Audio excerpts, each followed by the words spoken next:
Hello, my name is Kelly Monroe Aquino, and I teach 8th grade science in nearby Mount Horeb, Wisconsin. I'm honored to be here this evening to introduce Dava Sobel and her newest book, The Elements of Marie Curie, How the Glow of Uranium Lit a Path for Women in Science. This event was made possible by the Madison Public Library, the Madison Public Library Foundation, and all of the event's sponsors who helped to make this wonderful event possible. I have a few points of housekeeping for you. First of all, please make sure you've silenced your cell phones. After the event, however, you might want to use the hashtag WIBookfest when posting photos or other information from the event. If you'd like to purchase books following the event, local independent bookseller Lake City Books is just right outside the door there. As I mentioned, I'm a middle school science teacher. Research tells us that young girls are just as interested in STEM topics as boys, and that interest peaks at around age 11. By the time girls are about 15, however, their interest drops sharply, in part due to a lack of role models. As a teacher, I want all of my students, and particularly my young women, to view themselves as lifelong scientists, citizen scientists. And I'd love to see many of them continue along the path of making science their life's work. Dava Sobel's work is an inspiring biography of Marie Curie and how her success helped to raise the profile of other women working with her. The Elements of Marie Curie is a welcome addition to works that celebrate and illuminate the lives of female scientists, hopefully encouraging young women to pursue careers in the sciences in much the same way as Curie's work aided her female colleagues. Dava Sobel is the author of the international bestseller Longitude, the best-selling Pulitzer Prize finalist Galileo's Daughter, The Planets, A More Perfect Heaven, and The Sun Stood Still, and The Glass Universe. She co-authored the illustrated Longitude. She's the recipient of the Individual Public Service Award from the National Science Board, the Bradford Washburn Award from the Boston Museum of Science, the Kumke Roberts Award from the Astronomical Society of the Pacific, and a Guggenheim Fellowship, among other honors.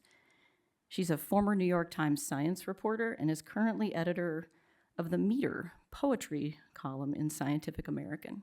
She lives on Long Island, so she's come a long way to be with us today. Ms. Sobel will share her thoughts with us, followed by a Q&A session with the audience. Following that is the book signing just outside the door. Please join me in welcoming Dava Sobel.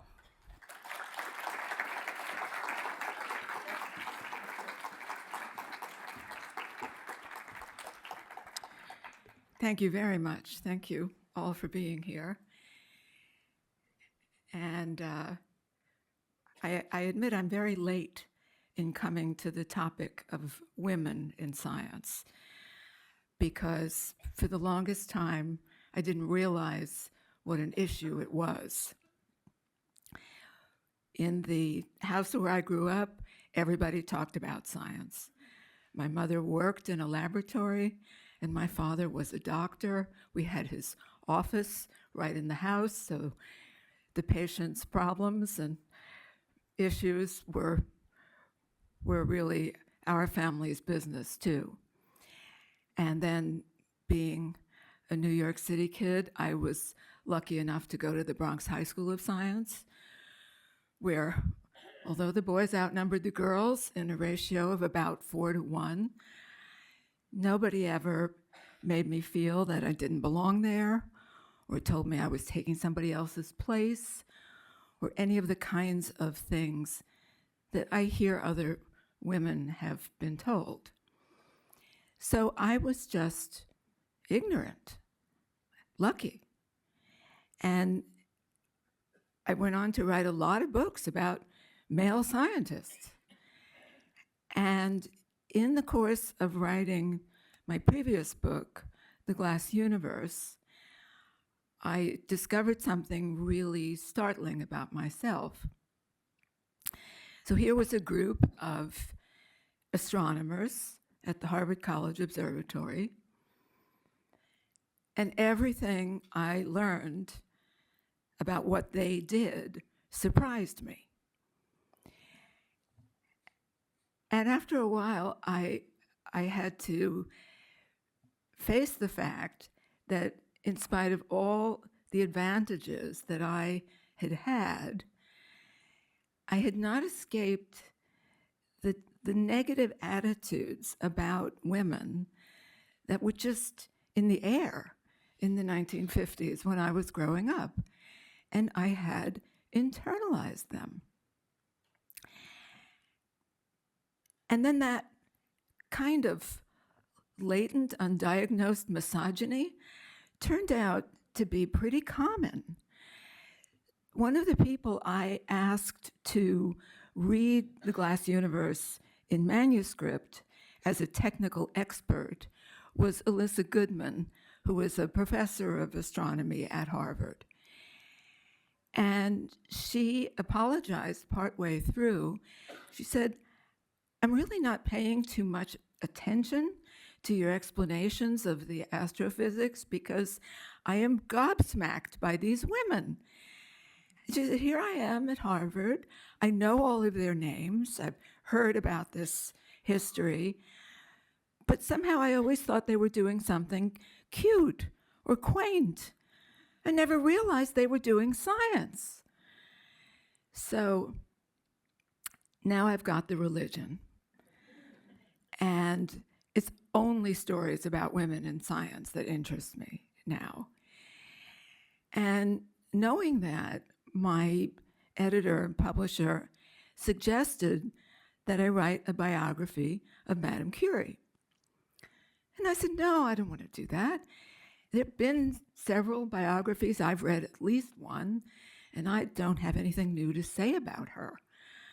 I wouldn't want to just regurgitate her life as I learned it from other sources."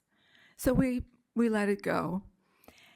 And then I was asked to review a book called Women in Their Element,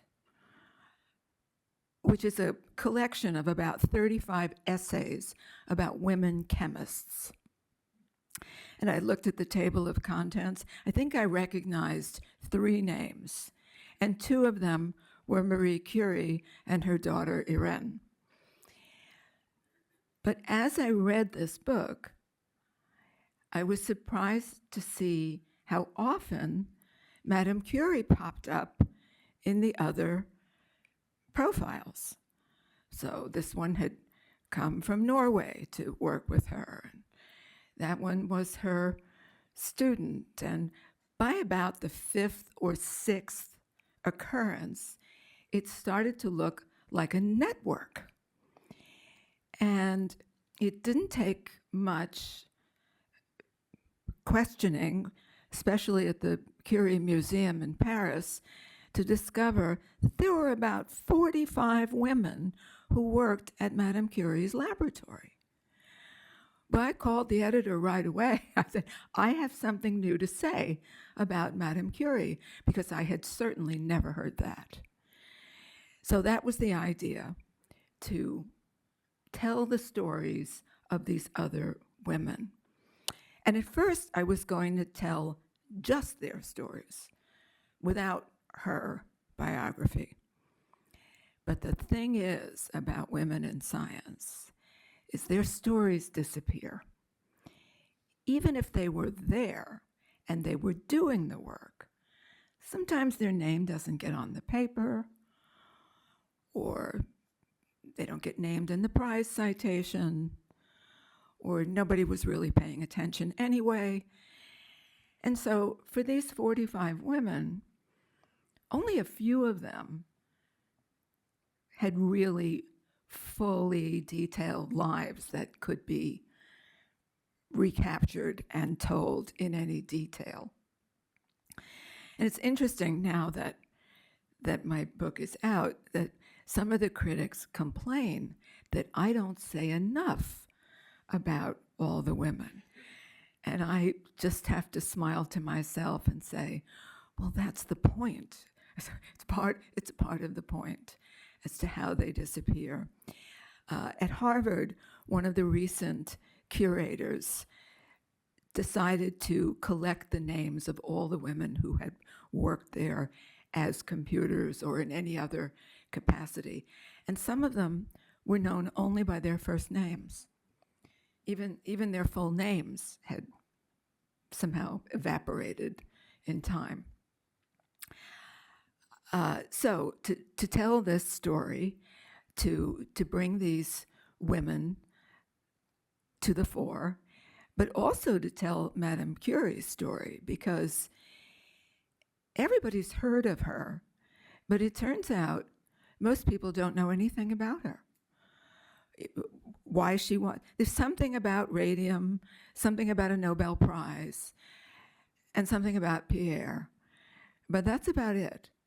So it really was important to tell her story too. And her life is so fascinating. Her spirit is so gigantic that when her younger daughter set out to write the first biography of her, she was tempted, she said, to tell her mother's story as a legend. And that's how I felt too. Here's this young woman. She's born to a culturally very Polish family in a part of that former country that is now completely under Russian control. She has to speak Russian in most of the schools she goes to. And women are barred from university study. But she manages, with the encouragement and help of her family and by working as a governess for a number of years, to get herself to Paris, where she can attend the university, and manage to get her first degree, first in her class, as a woman and as a foreign student.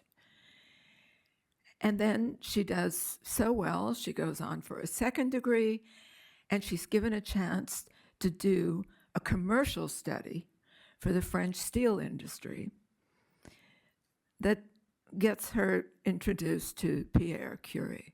All this while, she's thinking she'll go back to Poland and be a teacher like her parents and help to preserve the culture and bring up her countrymen. But love was stronger than that, and she and Pierre married, and she said despite the grief it caused her to have to stay forever in Paris, she committed herself to doing that. And they had such a wonderful relationship. They were so compatible. They were so interested in the same things and had the same outlook on things. And she had this wonderful line she wrote home to her family. She said, "The more we live together, the more we love each other." So now it was time for her to choose a topic for her doctoral research. And in 1895, X-rays had been discovered. And this was a phenomenal jolt, these invisible, fascinating rays. And physicists were captivated by them. So that the following year, when the rays coming from uranium products were discovered, most physicists weren't that interested. So that looked like an interesting field for a newcomer to go into. And Marie decided to look into that. And very quickly, things got very interesting. So she knew that all the uranium products emitted these unusual rays. And the question was, did anything else emit them? And so she started testing everything else. And soon she discovered that thorium also emitted them. And some of the raw uranium ores were so active in these emissions that she concluded there must be some unknown element in there that gives off more of these uranic rays even than uranium. In the 1890s, the periodic table that we now see everywhere as an iconic symbol of science was a work in progress. And several new elements had been discovered in her lifetime. So she knew this was possible.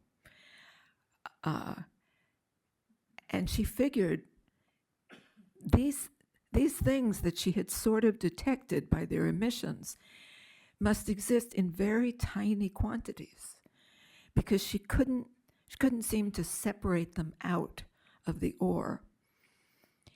And that meant that she required more and more quantities of this ore. And Pierre finally, he quit what he was doing to join her project. But this time they had a child. But they also had Pierre's father, who was widowed and was willing, only too willing, to be the babysitter, to allow Marie to work in the lab. And so under those conditions, they were able to discover two new elements that were, as she coined the term, radioactive. And in 1903, they shared the Nobel Prize in Physics with Henri Becquerel, who was the first to find these uranic rays. Well, they became instantly world famous. She was the first woman to win a Nobel Prize. The prizes were new then, but still the fact that a woman could be named as a winner just seemed extraordinary. And they were so famous that they complained that they could no longer get any work done. They were besieged by reporters, fan mail. Somebody in the United States wanted to name a racehorse after Madame Curie. I mean, ridiculous things happened. But they managed to keep working.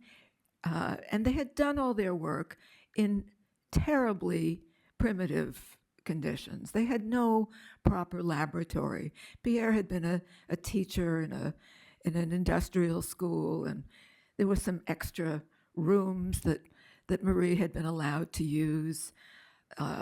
The space where they made the great discoveries of polonium and radium was an old anatomy theater that medical students had used, and it had a leaky roof and an earthen floor, and somebody who visited them said it looked like a cross between a stable and a root cellar. It was just a practical joke that Nobel Prize physics research had gone on in this place. So it was always their dream to get a real laboratory. And after the Nobel Prize, things started to go better for them. So Pierre was voted into the French Academy of Sciences. He was hired to teach physics at the university, and they had a decent laboratory where she was chief of operations. And then he was killed in an accident. So suddenly, at age 38, she is a widow with 2 young children and grief-stricken. And she kept a journal of her grief for a year after Pierre's death, in which she spoke to him. And one of the things she said was, "I have been offered your place, your laboratory, and also the teaching of your courses. And I have accepted. And I don't know if it's good or bad, because this is the way I think it will be easiest for me to live. but at the same time, I think I'm mad to attempt it. But she did, and almost immediately, the first woman arrived to work in the lab. So Madame Curie's position as the only woman in the world, she's now the first woman to teach at the University of Paris, a centuries-old institution. She's a Nobel Prize winner. She's the head of a laboratory. Women all over the world took note, and I do want to emphasize that Marie Curie may be the most famous woman in the history of science, but she was never the only one, nor did she want to be the only one. She had quite a number of friends who were also physicists, chemists. Later she met some biologists too. But this first woman came to work for her and did extremely well, was very accomplished, so much so that Madame Curie offered her one of the fellowships that had just been made possible by a big grant to her laboratory from Andrew Carnegie. But unfortunately, that young woman, Harriet Brooks, decided to get married and drop out of science. And a few years later, she gave a talk to her alumni, her fellow alumni at McGill University, to discuss her experience of working in Madame Curie's laboratory. And in that talk, she actually said that she thought women were ill-suited to do science, that they just didn't have the right attitude, the right skills, as though she had completely forgotten that she herself had had those attitudes and skills. But it must have been some sort of rationalization for her for having left. At any rate, she was quickly followed by many others. One of my favorite of whom was the Norwegian pharmacist, Ellen Gleditsch, who came and spent 5 years working with Madame Curie, published, did studies with her, and they published together. And then she went back to Norway, where she was the first person to teach about radioactivity. And she managed to get a Scandinavian American fellowship to go to Yale and work in the laboratory there, where she established the half-life of radium. So these women had novel, interesting experiences. They frequently mentioned how sad Madame Curie looked.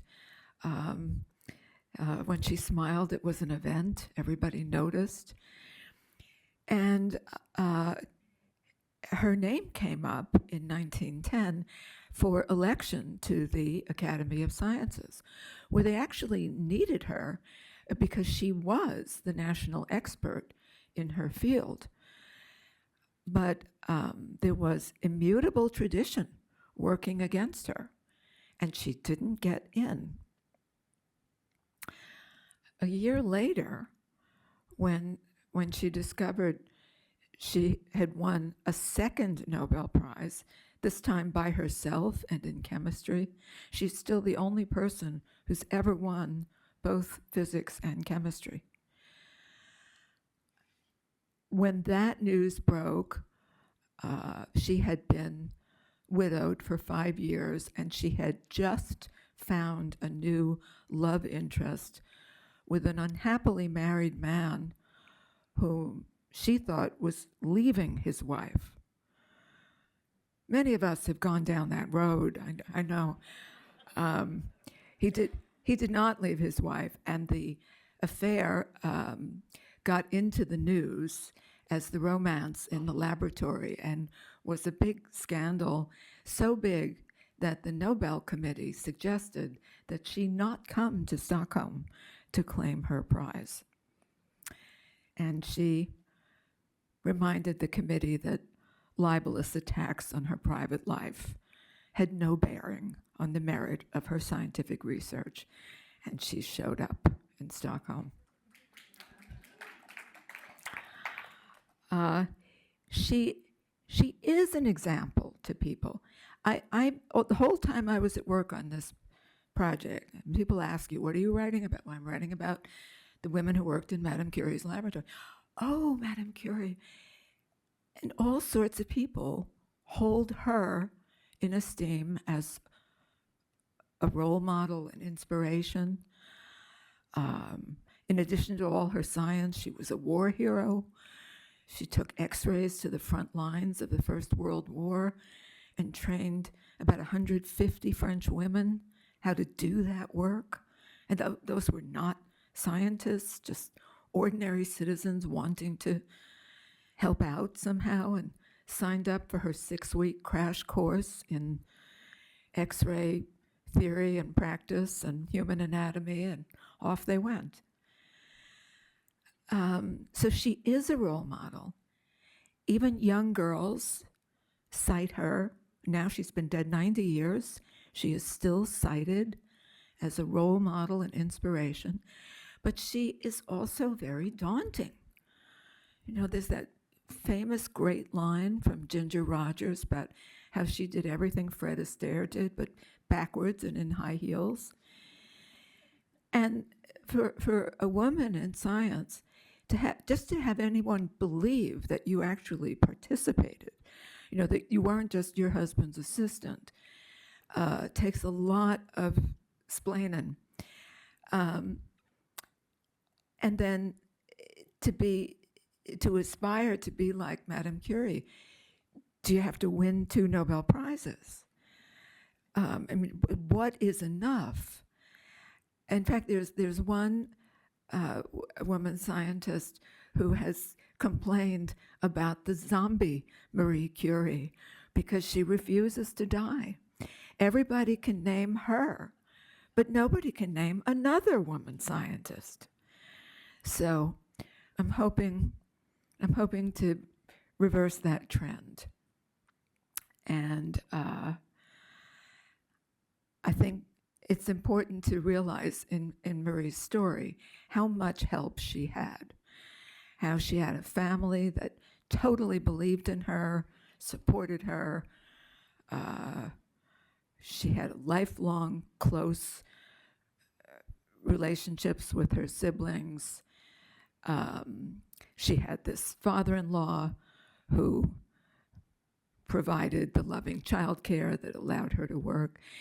Today, in this country, according to a study that was published in the Proceedings of the National Academy of Sciences, 40% of women scientists drop out when they have a child because we don't have affordable, reliable childcare. So I think it's really important to identify the kinds of things that make it possible for women to be scientists. And I'm watching my watch because I want to leave time for questions. And I think maybe this is a good time. Yes? Okay, so thank you.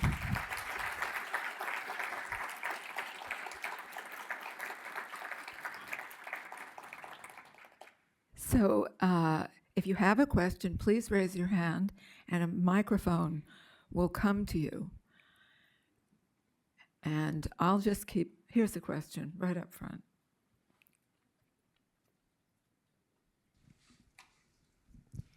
Did you find that Marie Curie was actively supporting and sort of boosting women in science, or was it that women came to her because she was the only woman that anybody knew about?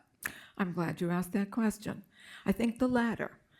I don't think she was I know she wasn't looking for women, but neither was she barring the door, which was the important part.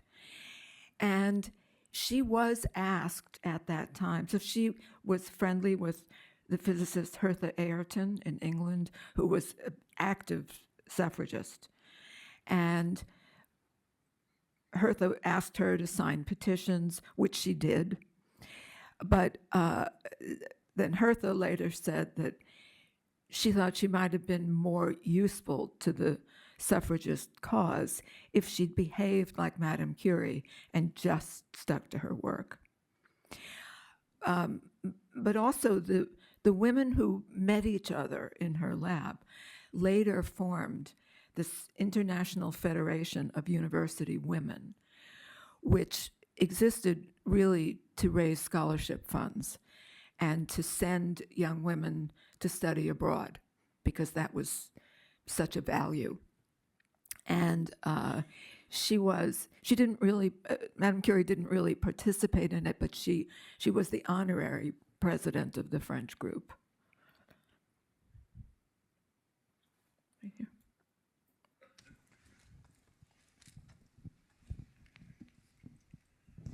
Please tell us about your research, your sources, how you became so knowledgeable about Marie Curie, and also if you could just give me a little cheat sheet on maybe some famous woman scientist I should know about, so I can leave this talk today at least knowing one more or two. Okay, well, I'll start with that. Two big names are Jennifer Doudna and Emily Charpentier, who shared the Nobel Prize in chemistry for CRISPR just a few years ago. And in 2023, no, this year, Katalin Karikó, no, last year, 2023, won the prize in medicine. And she's written a memoir, which is quite wonderful. It's called Breaking Through. And she talks about, so she was living in Hungary when she began her career. And the reason she was able to carry on her research was childcare. She said, there I was behind the Iron Curtain. We had nothing, but the childcare was terrific. So the research. Well, just as I started this book, the pandemic happened. So I wasn't going to the Curie Museum in Paris or the French National Library archives. Nobody was going anywhere, as I don't have to tell you. But because Madame Curie is Madame Curie, everything of hers is digitized. Her lab notebooks, even that grief journal, you can read it online. The handwritten, the notebooks in which she recorded the growth milestones of her two daughters. Everything is there, plus several centuries worth of the weekly reports of the French Academy of Sciences. So I really had it all. And I had very good high school French. And because I can really read Italian and the grammar is the same,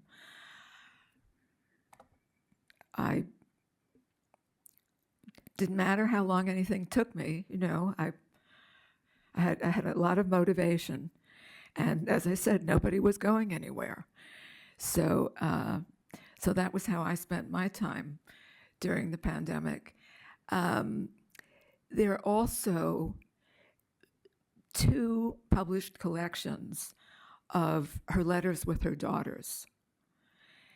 So those I could read typeset in the books, which was a boon. And those letters are so beautiful. Those relationships that she had with her girls, I really enjoyed that.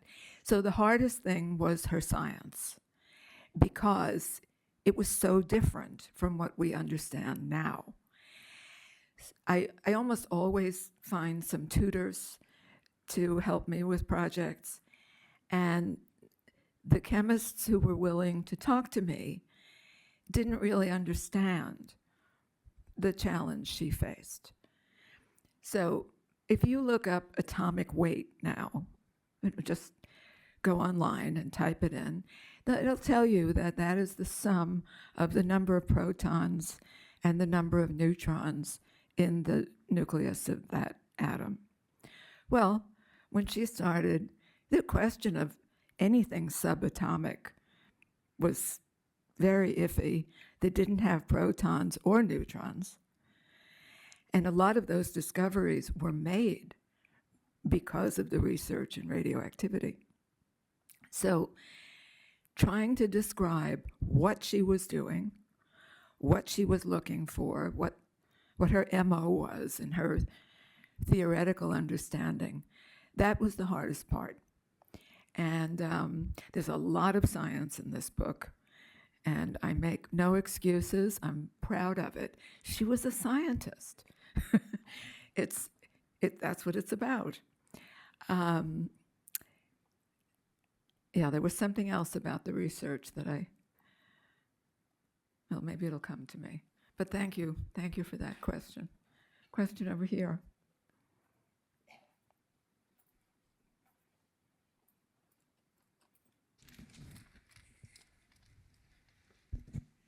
So I believe that Madame Curie suffered from radiation sickness, and Pierre too, right?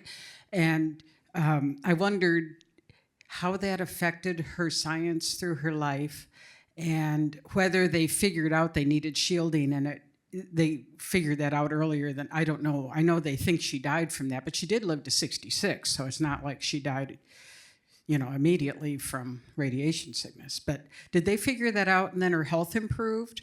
And if not, how did all of this affect her science in her life? Thank you for that question. So at the very beginning, it was clear that these materials could burn. And Pierre even did an experiment of exposing skin on his arm to a sample that contained radium. And he got a very nasty burn that took a long time to heal. But the medical profession immediately picked up on this. Well, if it destroys tissue, maybe it'll destroy tumors. And that worked. So for about 2 decades of Madame Curie's life, she had discovered the cure for cancer. That's another thing that made her world famous and brought her twice to this country to be honored and given monetary awards to be able to buy more radium. At the beginning, they didn't use any kind of shielding. They had no idea. And they were fascinated. They were just at it. They weren't worried about themselves. And during World War I, when she was taking x-rays all day long, she was wearing a cotton smock. If you go to the dentist, they put a lead blanket on you and the dentist leaves the room. So her exposure was tremendous. It wasn't until, radium and polonium were discovered in 1898. It wasn't until the 1920s and the radium girls horror became, so these young women were using paint that actually contained radium, which was never Madame Curie's idea, and being told to put the paintbrushes between their lips to get a nice point. And they would develop this radium jaw and die young. And that's when she really could no longer ignore the effects that she suspected in herself but had no real proof. I think when Pierre died, they really didn't know yet. And I know in retrospect, people say maybe he was already suffering, maybe that's why he slipped in the street, but it just isn't known. Certainly, by then they both had a lot of exposure. So she had various things. Her fingers were always peeling.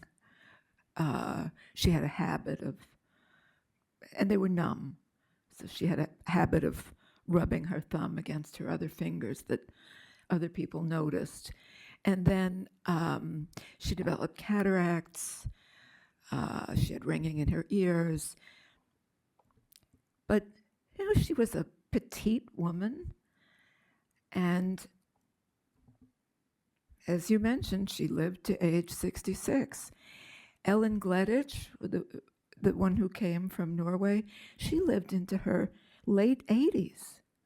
So obviously, different people reacted differently to it. But yes, they did wise up. They did shield things with lead. But for many of them, it was too late. At the back of the book, I have a little section called The Radioactivists, which is just a sentence or two about everybody. And just go through it quickly and look at the cause of death and how many: aplastic anemia, leukemia. Right here. Oh, there's somebody back there. Okay, we'll come next to you. Her legacy obviously will live on forever. What happened with her daughters? Did they follow in her footsteps? Curious to know about her children. Yes, the older girl, and this was Marie's big worry when Pierre died, because the older girl was so much like him. She had this dream that the older girl would work with him. Well, the older girl did follow her mother into the lab and eventually took it over. But she also married her lab partner, and together they won the 1935 Nobel Prize in Chemistry. So they are the only mother-daughter team Nobel Prize winners. The younger one had no interest in science and was musically gifted. So she sang, she played the piano, she was a concert pianist for a while. And then during the Second World War, she wrote her mother's biography very soon after her death in 1934. And that book was a huge success. It won a National Book Award in the United States. So she had a career as a journalist. And during the Second World War, she traveled widely. She was close to the front in many places, writing about conditions for the soldiers. And then she went to be with de Gaulle in England. She was at the liberation of Paris. Then she worked for, I think, I'm not remembering now, I think she started with UNESCO and married a French-American diplomat, and he became the head of UNICEF. So she traveled with him for years, and she used to joke that she was the only one in her family who'd never won a Nobel Prize. But he got to accept the Nobel Prize, the Nobel Peace Prize for UNICEF. So she kind of got her own in. And she had no children, but she lived to be 102 because she didn't go into the family business. Irène and her husband Frederick had 2 children who both became scientists and are both still living. They're in their 90s. And their children are also scientists. So one more was right here. Yeah. Who else at that time was studying radium? And was she treated with any sort of disrespect, or because she was a woman, and especially if she was a woman competing against men who were working on the same topic? The other big name interested in radium was Ernest Rutherford. And starting in 1911, there were elite physics meetings that were invitation only. And the first one was attended by Rutherford, Einstein, Max Planck, and Henri Poincaré, and Madame Curie. And she was at every one of those meetings. And it wasn't until 1933 that there were any other women. And one of the other women at that meeting was her daughter. So yes, she was respected, but at the same time, there was always an undercurrent of snarkiness. You know, that she hadn't really done the work, that Pierre had done the work, or that what she did was just kind of the boring work. She wasn't leading the science. And that is a familiar trope about women's science, that women do science differently. They do the boring scut work, while the men just have inspiration and aha moments 24/7. But I think it's true that to a non-scientist, what any scientist does looks pretty boring, but it's not boring to the scientist. And I just want to end again going back to Katalin Karikó, who won the 2023 Nobel Prize in Medicine. She says early in the book, a woman sits at a laboratory bench. Sometimes she just sits there for hours. You know, she's trying to describe what it looks to the outsider. And then she says, sometimes she sits for 40 years. Well, thank you. Thank you, Kelly. Do you want...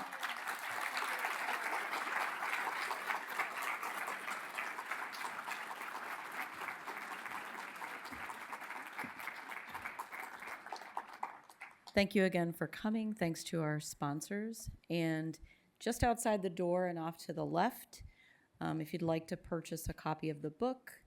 And then there will also be, Ms. Sobel will be signing books outside as well. Thank you again for coming.